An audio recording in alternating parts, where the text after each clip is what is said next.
하나님의 말씀은 사도행전 5장 33절 말씀부터 42절 말씀이 되겠습니다. 사도행전 5장 33절 말씀부터 42절 말씀입니다. 함께 합독하시겠습니다. 듣고 크게 노하여 사도들을 없이 하고자 할세. 바리새인 가말리엘은 율법 교사로 모든 백성에게 존경을 받는 자라. 공회 중에 일어나 명하여 사도들을 잠깐 밖에 나가게 하고 말하되, 이스라엘 사람들아, 너희가 이 사람들에게 대하여 어떻게 하려는지 조심하라. 이전에 드다가 일어나 스스로 선전하매 사람이 약 400명이나 따르더니 그가 죽임을 당함에 따르던 모든 사람들이 흩어져 없어졌고, 그 후 호적할 때에 갈릴리의 유다가 일어나 백성을 꿰어 따르게 하다가 그도 망한즉 따르던 모든 사람들이 흩어졌느니라. 이제 내가 너희에게 말하노니 이 사람들을 상관하지 말고 버려두라. 이 사상과 이 소행이 사람으로부터 났으면 무너질 것이요, 만일 하나님께로부터 났으면 너희가 그들을 무너뜨릴 수 없겠고 도리어 하나님을 대적하는 자가 될까 하노라 하니, 그들이 옳게 여겨 사도들을 불러들여 채찍질하며 예수의 이름으로 말하는 것을 금하고 놓으니, 사도들은 그 이름을 위하여 능욕받는 일에 합당한 자로 여기심을 기뻐하면서 공회 앞을 떠나니라. 그들이 날마다 성전에 있든지 집에 있든지 예수는 그리스도라고 가르치기와 전도하기를 그치지 아니하니라. 아멘, 아멘.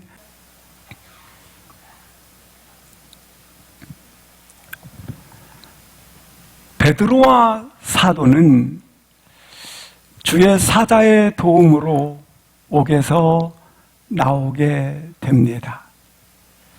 그들은 하나님의 명령에 따라서 즉시 성전의 새벽에 이르러 주의 생명의 말씀을 선포하게 됩니다.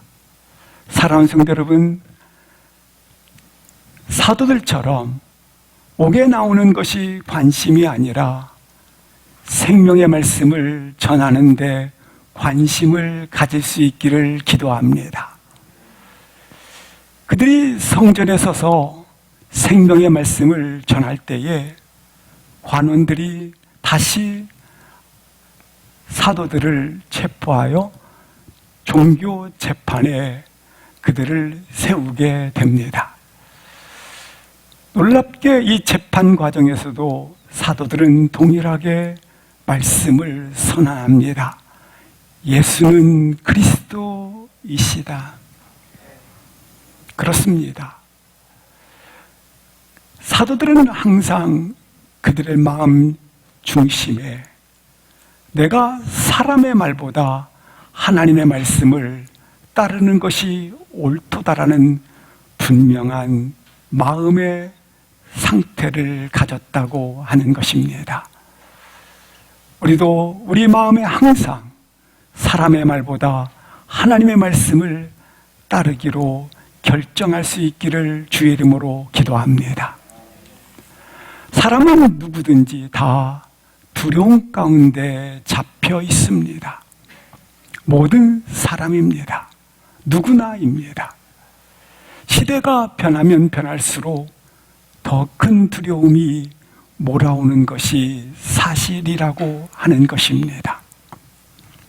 그러나 두려움 가운데 말해야 할 것을 할 수 있는 것은 내 힘으로, 내 능력으로, 내 실력으로 되지 아니한다고 하는 것입니다. 내가 가지고 있는 힘으로 되지 아니한다고 하는 것입니다. 우리는 이와 같은 위협의 난관에 부딪혀 있을 때가, 맞닥뜨려 있을 때가 우리 삶 가운데는 많이 있습니다. 그와 같을 때에 선택하고 결정하고 그리고 그것을 분명하게 바라보고 나아가기 위해서는, 헤쳐나가기 위해서는 내 힘으로 되지 아니한다고 하는 것입니다. 내 실력으로 이길 수 없다고 하는 것입니다. 나 자체의 능력으로는 헤쳐나갈 수 없다고 하는 것입니다.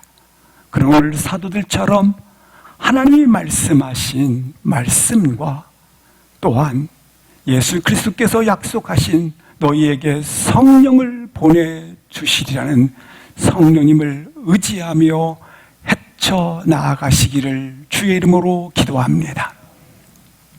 우리가 예수님을 깊이 알아가면 알아갈수록, 깨달아가면 깨달아갈수록, 또 예수님을 말씀하신 그 말씀 따라 순종하며 걸어가면 걸어갈수록 우리가 배우는 한 가지가 있습니다. 고난의 위기가 항상 놓여 있다라는 사실을 배우게 된다고 하는 것입니다.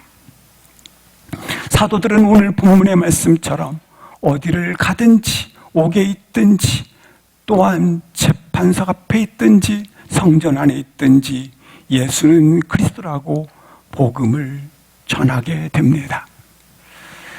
복음을 전할 때에 크게 두 가지 반응이 나타납니다. 한 가지 반응은 우리가 어찌 알고, 우리가 어떻게 하면 되겠습니까?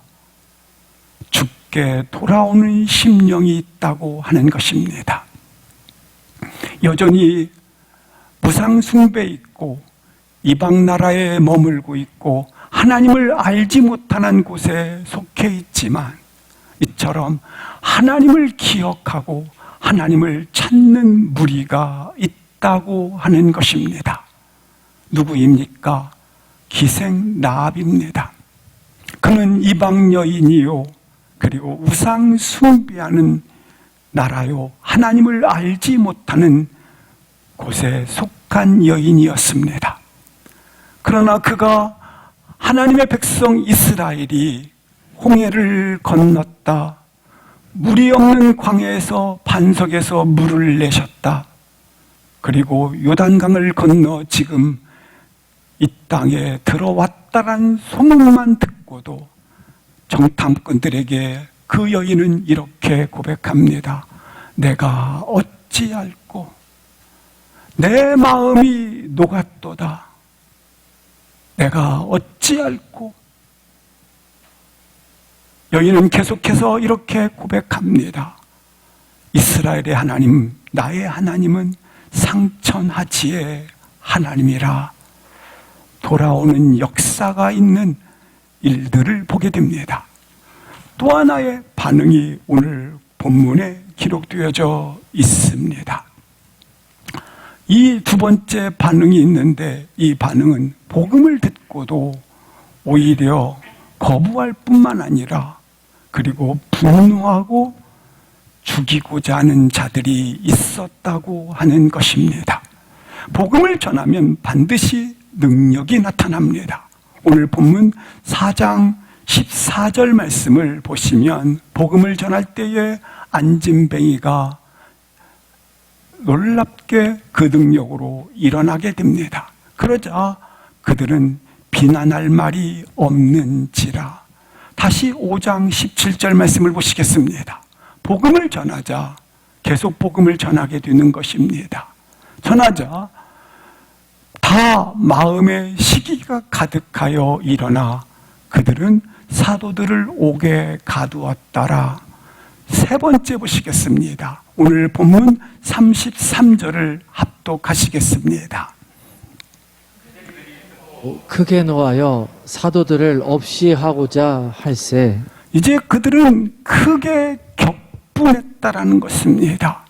크게 분노했다고 하는 것입니다. 그리고 사도들을 죽이고자 하였다라고 말씀을 하고 있습니다.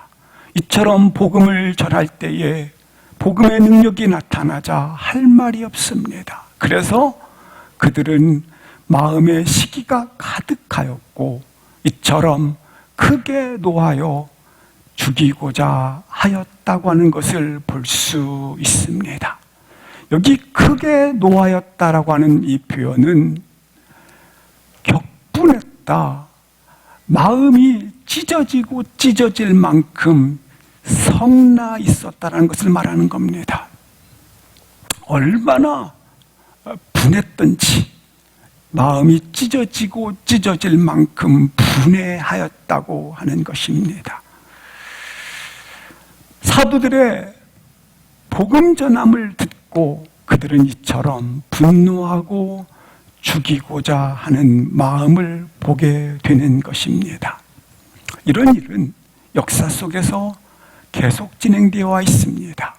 우리가 잘 아시는 로마 황제 때에 네로, 도미티안, 마르크스 아우렐리우스, 트라잔 이런 10대 박해가 있을 때에 상상할 수 없는 정도로 그리스도인들을 죽게 하였던 것입니다. 감사하게 그리스도인들은 자신의 생명을 드리는 것을 아까워하지 않았다고 하는 것입니다. 동일하게 오늘날도 이 10대 박해만큼 세계 곳곳에서는 순교자들이 많이 있습니다. 공산권, 남아프리카, 그리고 모슬렘권 곳곳에 순교의 일들이 일어나고 있습니다. 로마 황제 때에 황제의 숭배를 위해서 그리스도인들은 제물로 바쳐지게 되었습니다. 그런데 오늘날도 동일하게 세계 곳곳에서 중국, 베트남, 라오스, 쿠바, 북한, 에티오피아, 인도, 아프리카 이런 곳에서 로마 황제 때 그렇게 순교자가 있었던 것처럼 상상할 수 없는 살해와 핍박과 죽음이 일어나고 있는 것입니다.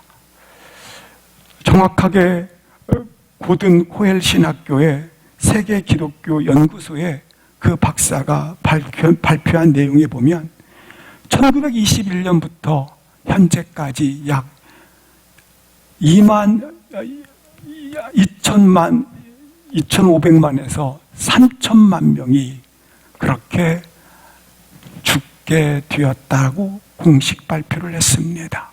그러니까 약 3초 간격으로 그리스도인들이 한 명씩 그렇게 죽어가고 있다고 발표를 한 것입니다.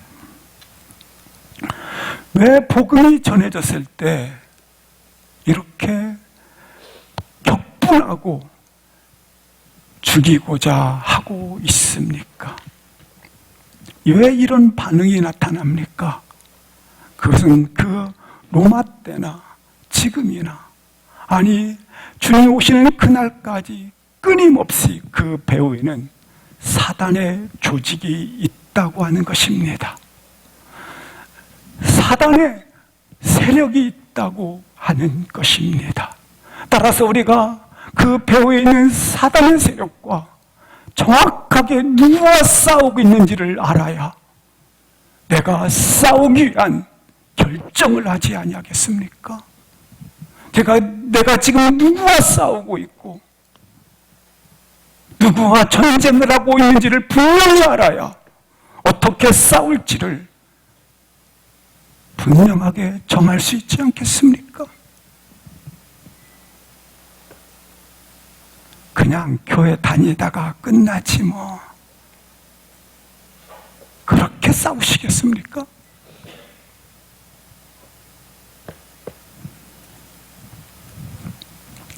이 종교 지도자들은 이처럼 마음의 시기가 가득하고 그리고 격분하여 없이 하고자 하고 있습니다. 왜 이런 반응을 보일까요? 이렇게 그리스도인들을 미워하고 그리스도인들이 이처럼 살해, 죽음을 맞이해야 할까요? 요한복음 15장 18절 말씀을 보시겠습니다. 세상이 너희를 미워하면 너희보다 먼저 그렇습니다. 주를 미워하기 때문에 그렇습니다. 그렇다면 왜 주님을 세상은 미워합니까? 요한복음 7장 7절 말씀을 보시겠습니다. 이는 내가 세상의 일들을 악하다고 증언함이라. 세상이 악하다고 증언하기 때문에 세상은 주님을 그렇게 미워한다고 하는 것입니다.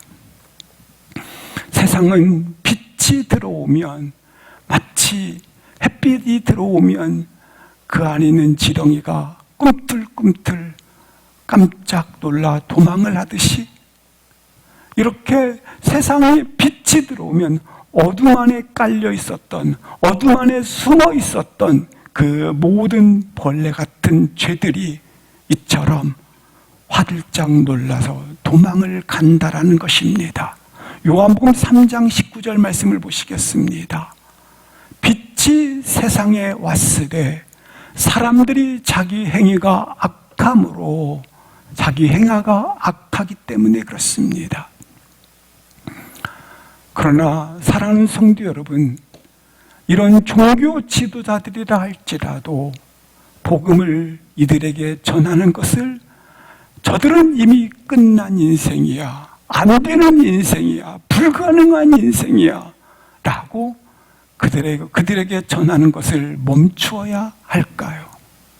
그들에게 복음 전하는 것을 내가 지금 주변에, 또한 전 세계 속에 저들은 불가능한 민족이야, 저들은 끝난 민족이야, 안 돼, 저들은, 그대로 멈추어야 할까요? 그러나 오늘 본문을 보시겠습니다. 사도행전 6장 7절 보시겠습니다. 같이 읽겠습니다. 시작.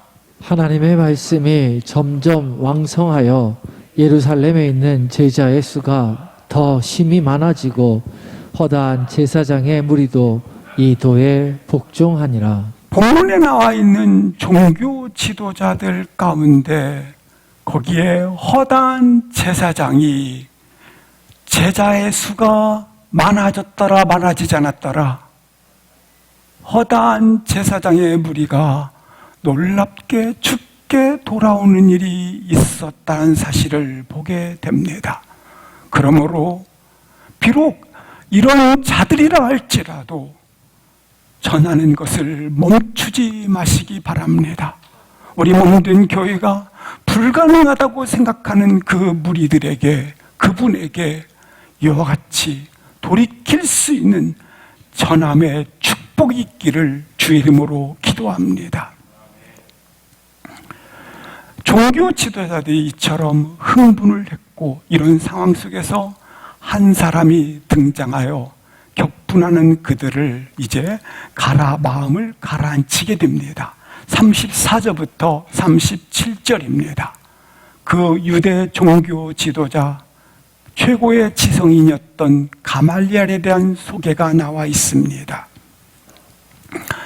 그 가말리엘에 대한 소개를 보면 첫 번째, 그는 바리새인이었다고 소개를 하고 있습니다. 한 유대인의 가말리엘은 지성인에 대한 소개입니다. 바리새인입니다. 그 당시에 최고의 호칭은 바리새인이라는 호칭이 되겠습니다. 명예의 호칭이요. 그리고 모든 사람들이 이 호칭을 듣고 싶어 합니다. 율법에 정통한 자들로서 말씀을 지키려 하고 뿐만 아니라 가르치고 그리고 보호하려고 했던, 강론했던 자들이 바리새인들입니다. 이 바리새인들은 잘 아시는 것처럼 하루에 3번씩 기도하러 나아갔고, 그리고 일주일에 2번씩 금식하며 기도했던 자들입니다. 이들은 말씀대로 살기 위해서, 지키기 위해서, 율법을 지키기 위해서 몸부림쳤던 그러한 좋은 이름의 명칭을 가진 자들이라고 하는 것입니다. 놀랍게 종교적 형식을 철저하게 지킨 분들이라고 하는 것을 볼 수 있습니다. 두 번째, 이 가말리알은 어떤 분이었는가? 율법 교사였다고 소개하고 있습니다. 바울 사도는 자기를 소개할 때 나는 가말리알의 문화생이었다, 제자였다고 밝히고 있습니다. 힐렐학파라고 하는 그 최고의 지성인들의 모임이 있었는데 그 학파의 거두목이 될 정도로 그는 율법 교사의 최고의 율법 교사였던 것입니다. 그리고 세 번째, 그는 모든 한두 사람에게 존경받는 것도 어렵지만 모든 백성, 분명히 바리새인과 사두개인이 있지 않습니까? 전혀 사상이 달라요. 그런 사두개인들로부터 존경을 받는 자였다라고 소개를 하고 있습니다. 우리는 언제 사람을 존경합니까? 그 사람이 말과 행함이 일치하는 걸 볼 때 우리는 삶 속에서 말한 대로 살아가는 모습을 볼 때 존경을 합니다. 위험과 그리고 두려움이 있지만 그는 자기 생명을 내걸고 모든 사람들이 주저주저 할 때에 생명을 걸고 다른 사람의 목숨을 건져내는 경우 우리는 그 사람에 대해서 존경을 표합니다. 타인보다 탁월한 지혜와 그리고 그 사람이 가지고 있는 명예와 신분이 있을 때 존경하는 마음을 가지게 됩니다. 자기를 희생하고 다른 사람을 살린다든지 자기의 이익보다 다른 사람의 이익을 돕는다든지 다른 사람이 죽어갈 때 자기가 오히려 그 몸에 던져져서 살리는 경우 우리는 말할 수 없는 존경을 표하게 됩니다. 근데 이 가말리알은 한두 사람이 아닌 오늘 본문처럼 모든 백성들로부터 존경을 받는 자였다라. 사랑하는 성도 여러분, 우리는 존경받기를 원하지 마시고 내가 먼저 희생하기를 원하시기를 바랍니다. 사람들은 모두가 존경받기는 원하지만 희생하기는 원하지 않아요. 우리는 거꾸로 존경받기를 원해야죠. 그러나 존경받기보다는 먼저 희생을 하기를 원하시기를 바랍니다. 이렇게 그는 바리새인이요 율법 교사로 정통한 자요 모든 백성들로부터 존경을 받는 자였습니다. 또한 가말리알은 역사의식이 분명한 자였다고 하는 것입니다. 그래서 그는 지금 공개재판에 서 있는 베드로와 사도들에게 격분되어져 있는 종교 지도자들에게 잠시 멈추십시오, 중단하십시오, 이렇게 먼저 제지를 하고 있는 것을 볼 수 있습니다. 35절을 보여주시겠습니다.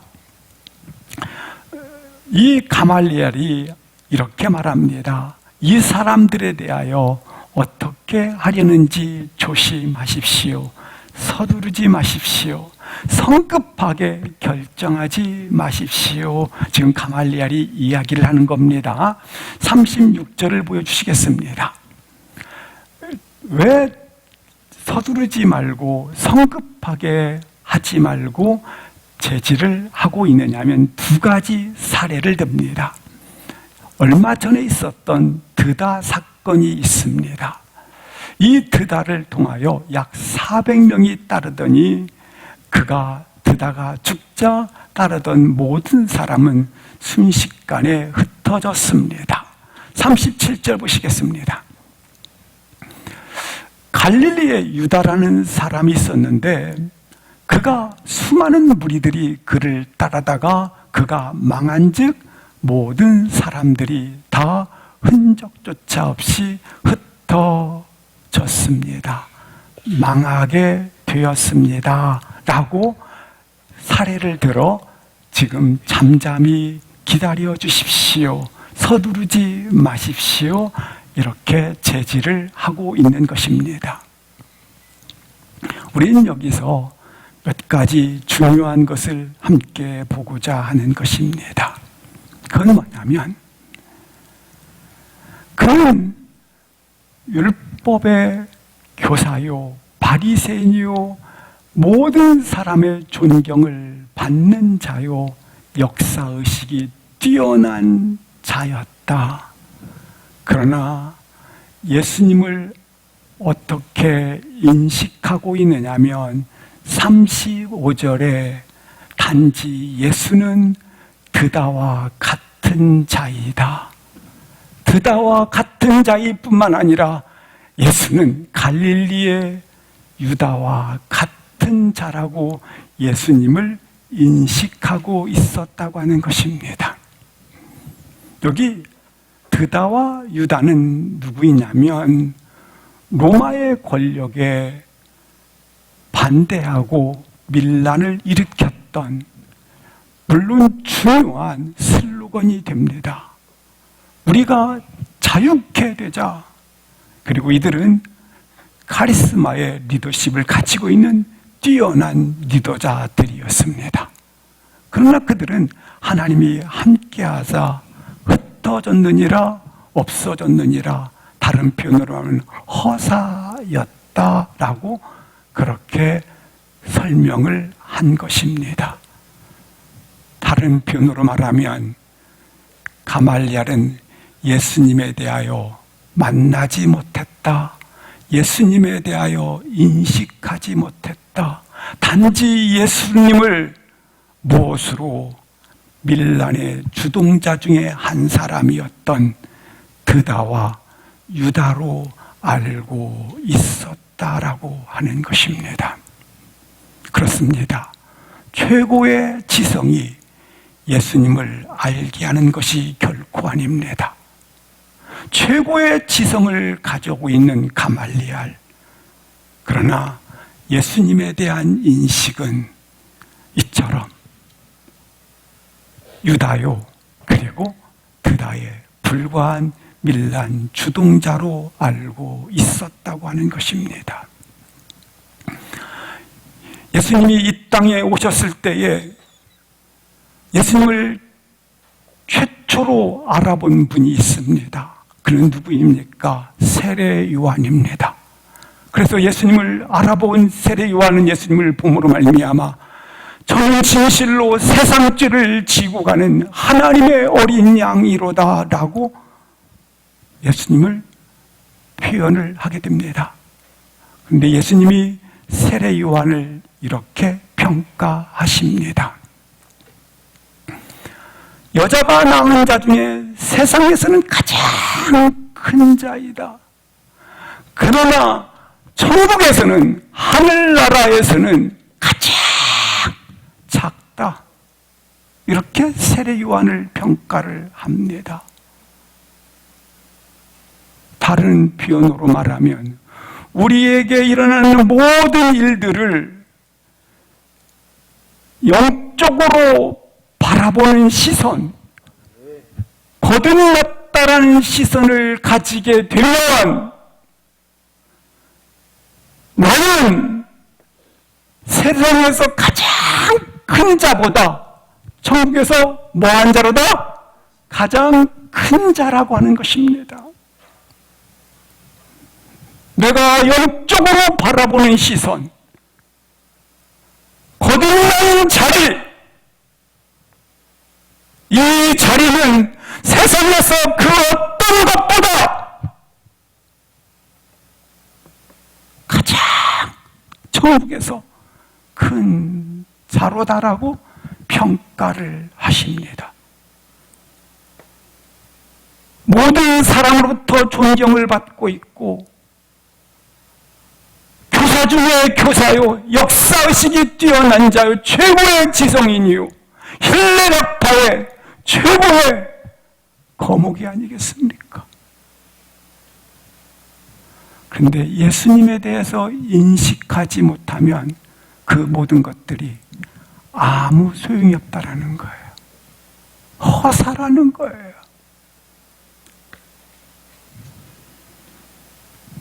왜 우리가 이 사실에 주목해야 하느냐면, 오늘날 모든 사람들은, 아니 예수님 우리들조차도 습격에 흔들리고 있고 영웅이라고 하는 것에 흔들리고 있고, 다 가져야 된다, 성공해야 된다, 여기에 다 흔들리고 있단 말입니다. 우리의 신앙생활은 스펙을 부러워하거나 스펙을 쌓는 것이 신앙생활이 아닙니다.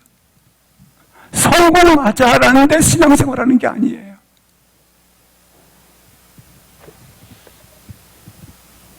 이것을 쌓기 위해서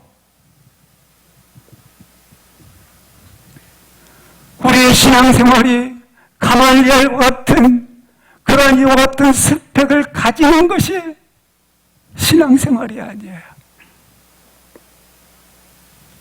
바울은 이 모든 것을 배설물로 여겼도다.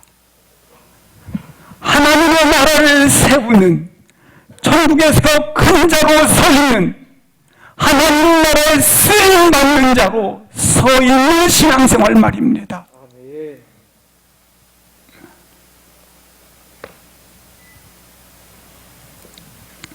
최고의 지성이었던 오늘 가말리엘, 하나님에 대한 인식이 전혀 없어요. 그래서 우리 가운데 다시 한번 뭐가 필요합니까? 성령 세례가 임하여야 합니다.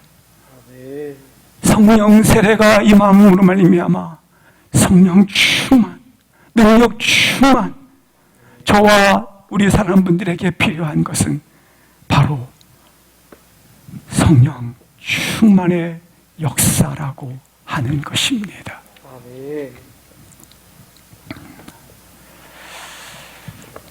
이 사내들인 공의원들이 베드로와 사도들에 대해서 격분하고 죽이기로 결정할 순간에 가말리엘의 충고를 그들이 어떻게 받아들입니까?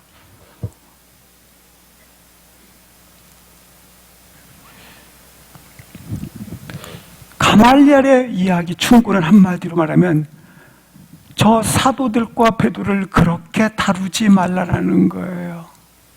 다른 말로 말하면 본질은 똑같아요. 본질은 가말리엘도 죄로부터 나온 의식이었어요. 죄로부터 나온 의식이었기 때문에 동시에 그 의식 자체가 똑같은 거예요.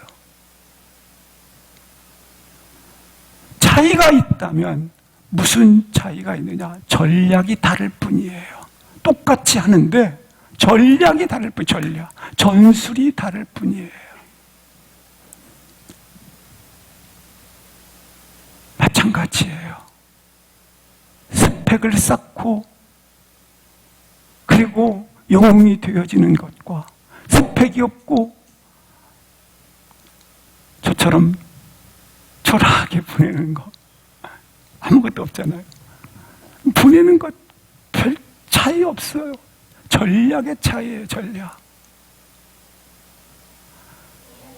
영웅이 되어 있고 스펙이 되어 있다는 말은 좀 더 빨리 승진하자, 좀 더 빨리 돈 벌자, 좀 더 빨리 인정받자, 좀 더 빨리 누리자, 좀 더 빨리,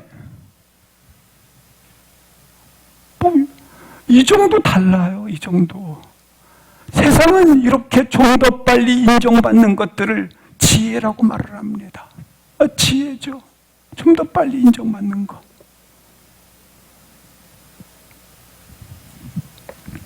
그러나 이 세상에 한복판에 살고 있는 나는 오늘 다시 한번 성경에 들려주는 말씀처럼 전혀 다른 삶을, 궤도가 다른 거예요. 궤도가.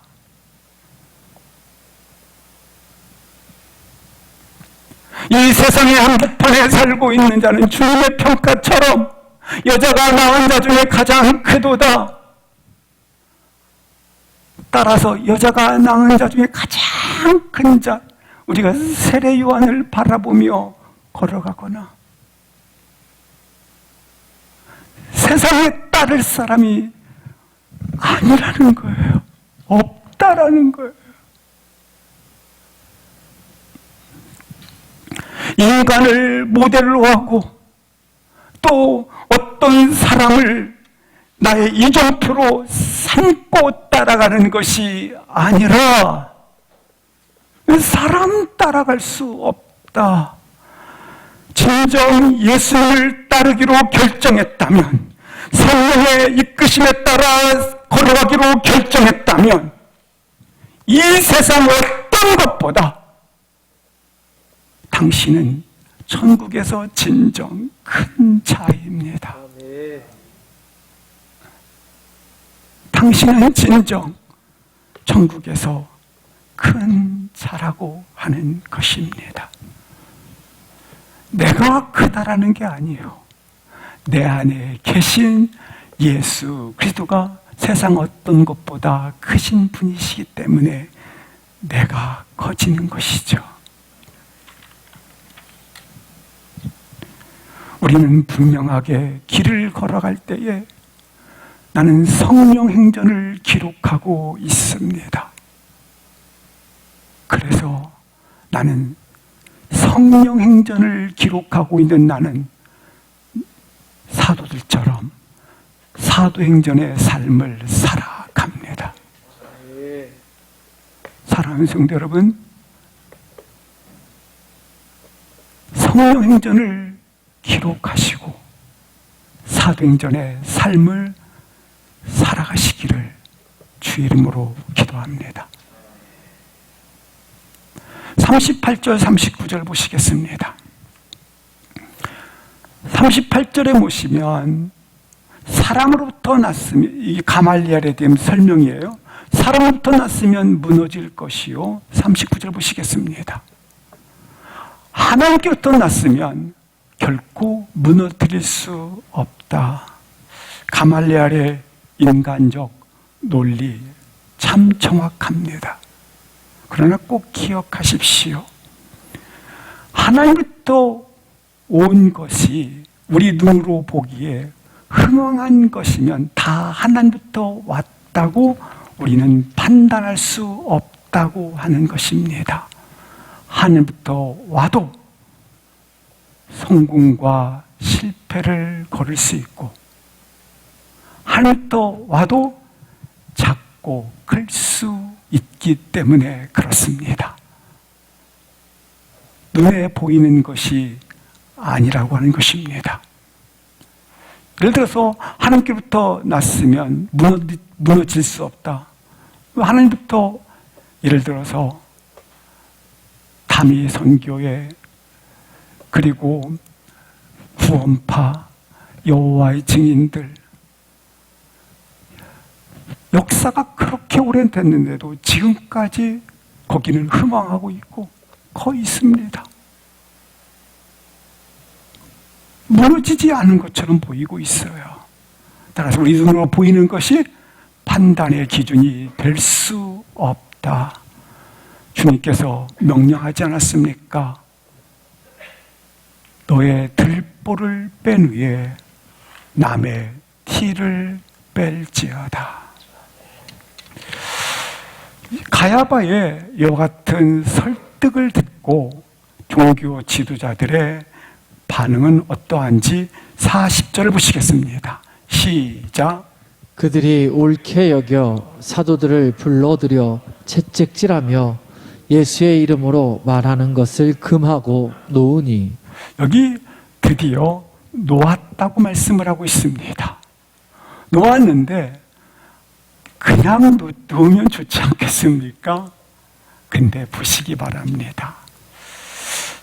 첫 번째, 채찍질하고 예수의 이름을 말하는 것을 금하고 위협했다라는 거죠. 채찍질이라고 하는 것은 뭘 이야기하느냐면 율법에 따라 40의 가만 매입니다. 39대를 때린 것입니다.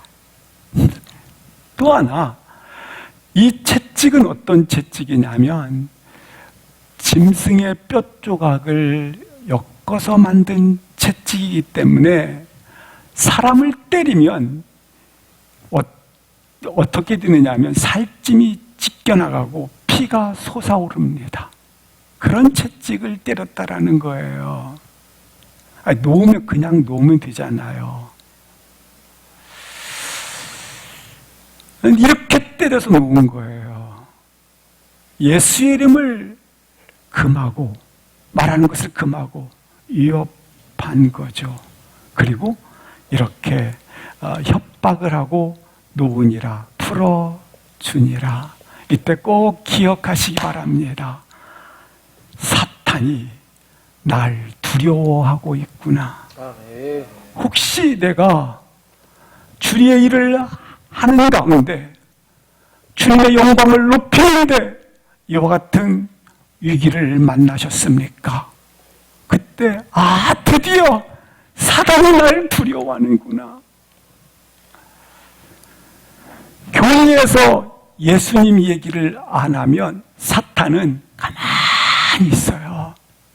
일주일을 지내면서 예수님을, 여기 예수 이름 말하는 거, 예수님을 말하지 않고 가만히 있으면 사탄도 나한테 아무 간섭을 안 해. 가만히 있어요. 그런데 내가 예수님 이야기를 말하면, 삶 속에서 말하고 어디에서든지 예수님을 말하면 사단은 나의 모든 정보를 조합해서 위협하고 공격하고 전쟁을 한단 말입니다. 사단이 나를 드디어 무서워하는구나. 사단이 드디어 나를 싫어하는구나. 이런 영적 전쟁을 하고 있는 나는 영적 승리자가 되었구나. 계속하는 거죠. 근데 예수님은 말을 안 하니까 사탄도 가만히 있어요. 그래, 그러다가 너는 끝나는 거지.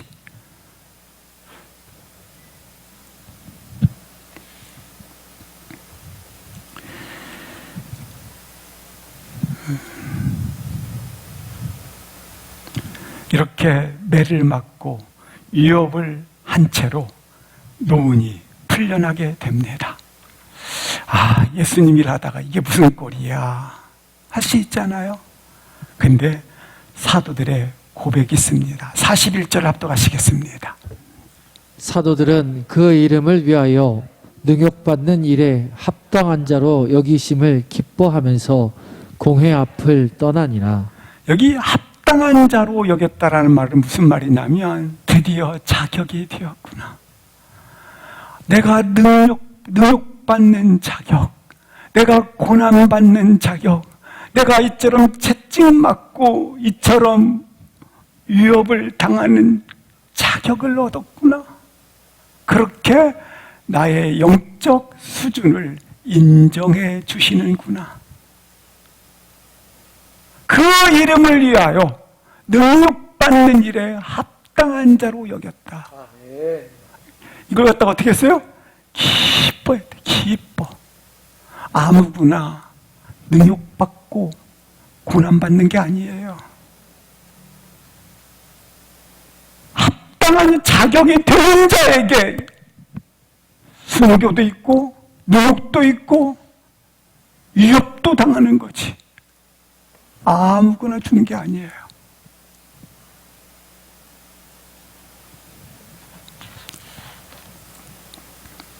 이 정도의 강도로 어둠의 군세가 날 공격하는구나. 내가 이 수준이 되었구나. 누구 수준이 되는 이 수준이 되면 마태복음 5장 11절 12절 말씀을 보시겠습니다. 이 수준이 되면 당신을 욕하고 박해하고 당신을 악한 말을 하고 복이 있나니 12절 합독하시겠습니다. 시작. 기뻐하고 즐거워하라. 하늘에서 너희의 상이 금이라. 너희 전에 있던 선지자들도 이같이 박해하였느니라. 보십시오. 이전에 있던 선지자 예레미야, 에스겔, 다니엘, 호세야, 이사야, 이 같은 반열에 너가 영적 수준이 되었다라는 거예요. 나의 영적인 수준이, 영적인 반열이 이사야, 에스겔, 느헤미야 이 반열에 올라섰다라는 거예요.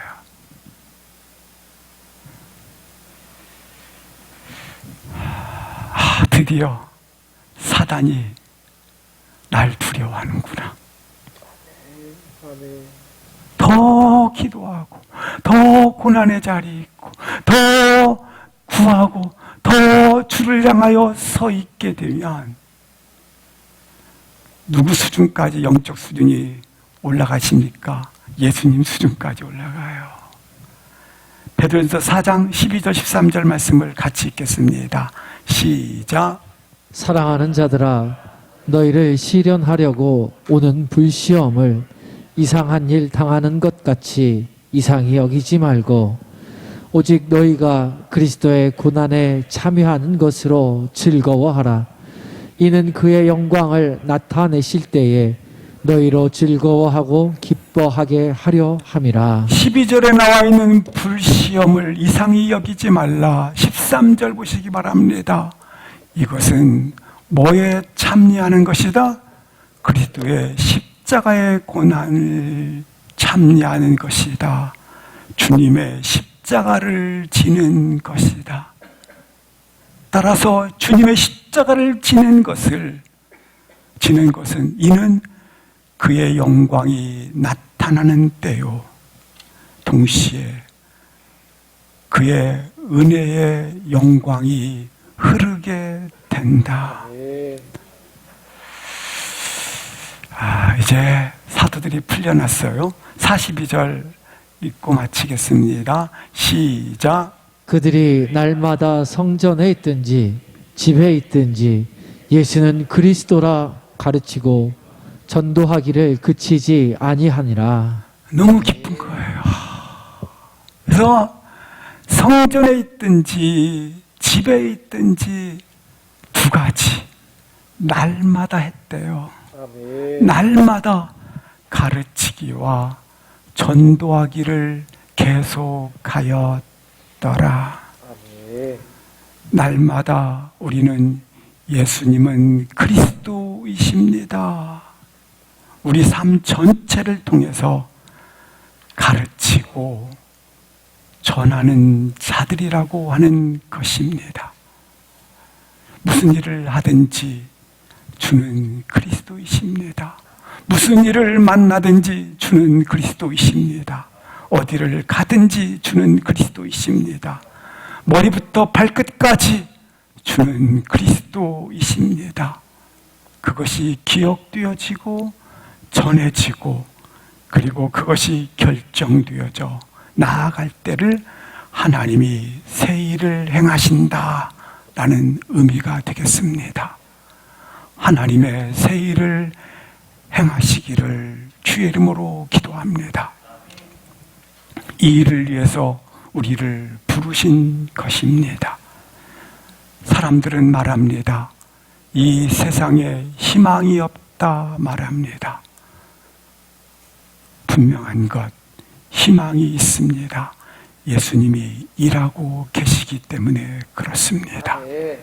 이 세상에 사람이 없다고 말하지 마십시오. 하나님이 사람을 세우고 계십니다.